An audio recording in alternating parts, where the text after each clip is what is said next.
Mr. Sax, good morning. Good morning. Thank you, sir. Which items would you like to speak on? I held number 1, 50 and 51, 48 and 46. Okay, And equal, so you you have 3 minutes for public the comment. items and 1 minute for general public comment. Okay. Item number 1 refers to the CEQA Act of 1970. This is almost 53 years later. It also mentions form and legality by the city attorney. Is it the city attorney sitting here or the city attorney's office that's going to review this? And the ordinance that is put forth here, is it hung in 2 places?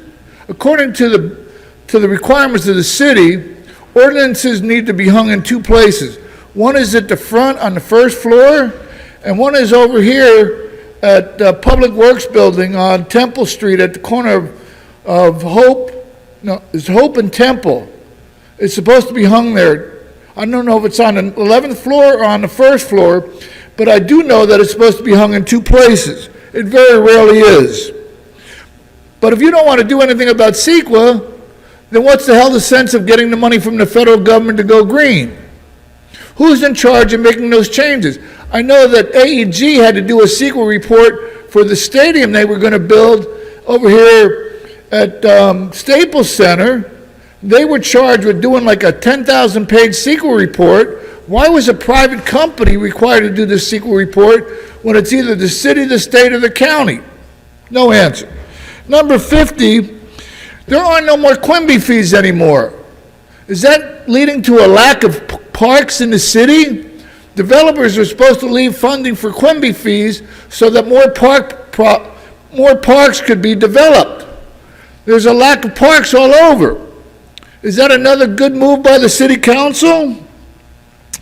Number 48 refers to the Workforce Development Board, the Economic and Workforce Development Department, the Workforce Innovation and Opportunity Act. Who's getting the money? That's a lot of money for the board to get. Is there a plan for this money? What is going on? Where is the report for that money? 46 refers to AB 1290 fund. That came from the dissolution of the CRA. That was done over almost 12 years ago by the state. The state decided under Jerry Brown they were going to get rid of the CRA funding. How come there's still 1290 funding being allocated to the city or to the county offices and not to the county districts? It would be better served if it went to the county districts so that people who were living in that district had an opportunity to have input on how that money was spent instead of going to the county office or the city office where it is used to pay developers. General public comment? General public comment. Yesterday we had a very interesting visit from a guy who was dressed in a KKK outfit back in 2008. What kind of city is this that would entertain a Negro dressed in a KKK Grand Wizard outfit and then complain how racist it is? I always thought the KKK was pretty racist itself. Not that I've been involved with them, but I thought it was pretty racist.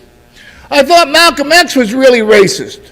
Kevin DeLeon says Malcom X is related to the Vatos and the Cholos. You're out of your fucking mind. That crew was they were working out of New York City, running guns and cigarettes illegally up from South Carolina. They spent the majority of their time killing each other. How do you think they would have thought of it, Barack Obama and the Affordable Care Act? That was one of the most important medical ideas come out. Thank you. Thank you very much, Mr. Sachs. Just to make sure everybody heard,